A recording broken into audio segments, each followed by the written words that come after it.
August 1942. An SS officer stands inside Belzec extermination camp in occupied Poland. He wears the uniform. He carries the authority.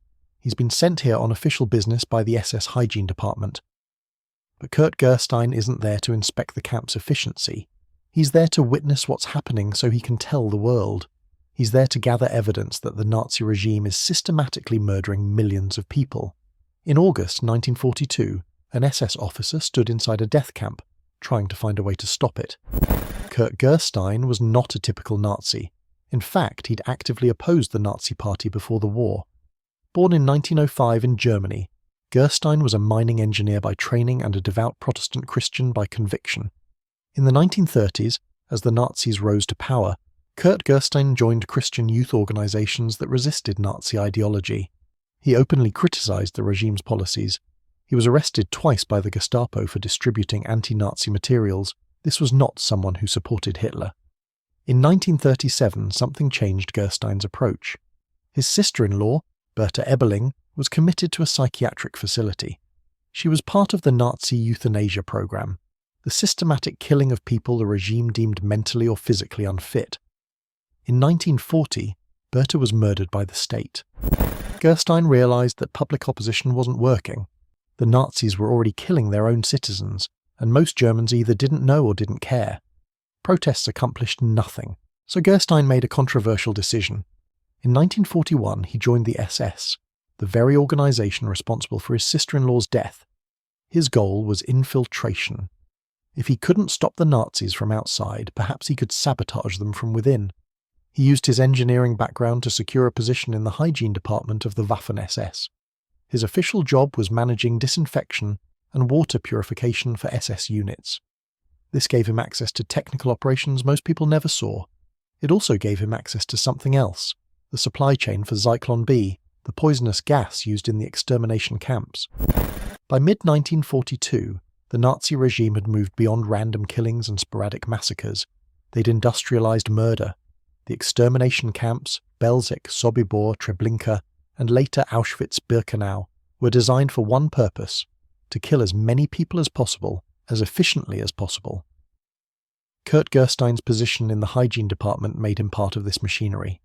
His technical expertise in disinfection meant he was responsible for procuring and delivering Zyklon B, prussic acid in crystalline form, originally designed as a pesticide. The SS was using it to murder people. In August 1942, Kurt Gerstein received orders to deliver a shipment of Zyklon B to Belzec extermination camp and to inspect operations there. This was standard procedure. The SS wanted efficiency reports. They wanted to ensure the killing process was working smoothly. For Gerstein, this was an opportunity. He'd heard rumours about what was happening in the camps. Now he would see it firsthand. On August 17th, 1942, Gerstein arrived at Belzec, accompanied by SS officer Wilhelm Pfannenstiel, a hygiene professor.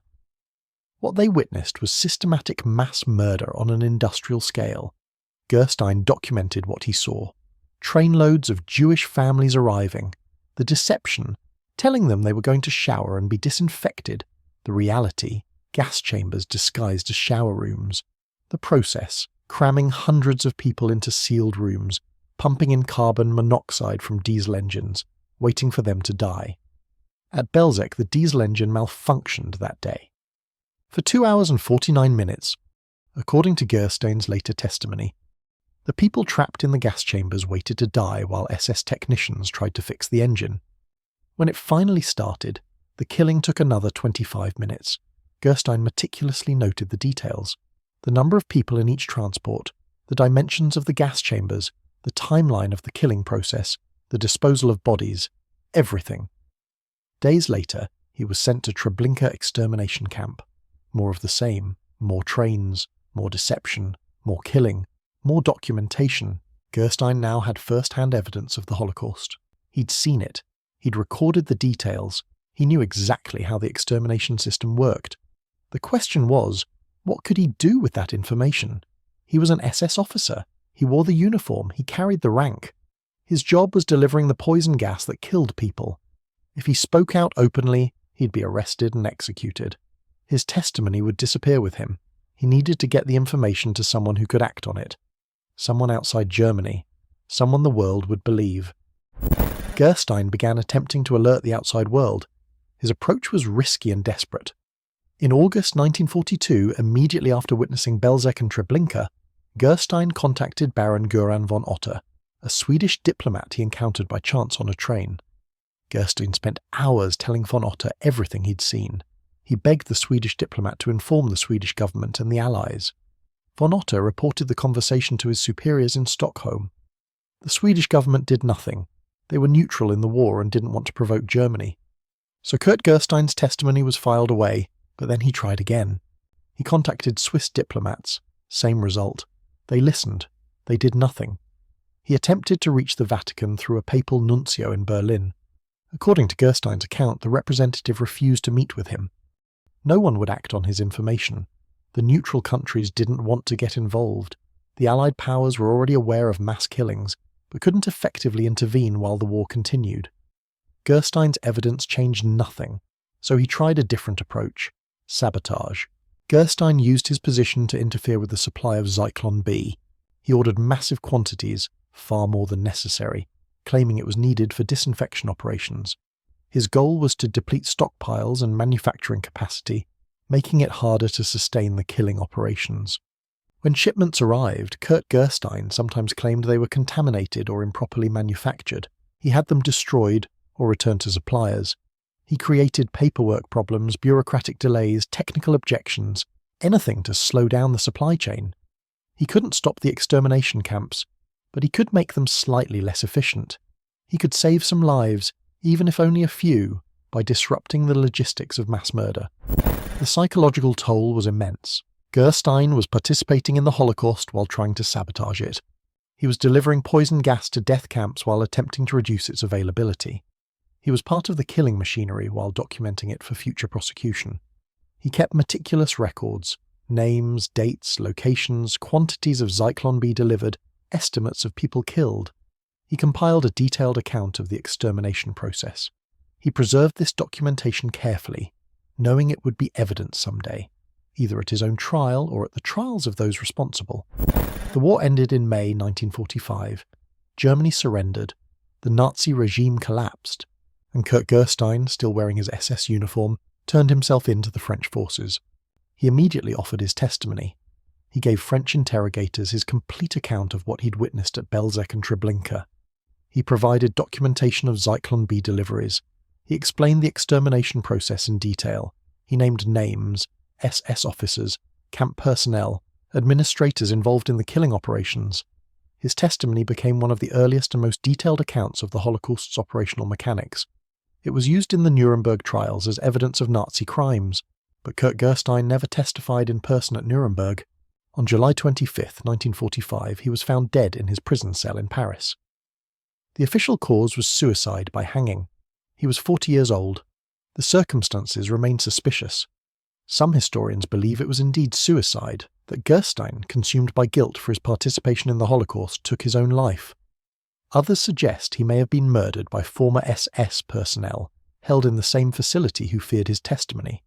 The truth remains unknown. What is known is that his testimony survived.